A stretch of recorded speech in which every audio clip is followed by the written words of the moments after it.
とう。はい、めっちゃ嬉しい。超嬉しいんだけど。と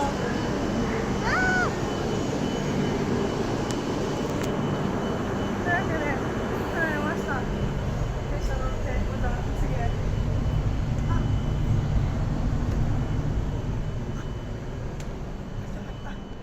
れ、グランクラスだった。入っちゃってよかった。通過します。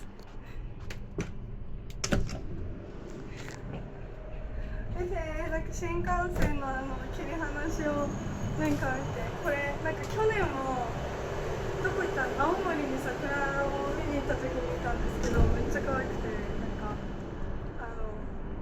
すごい綺麗です。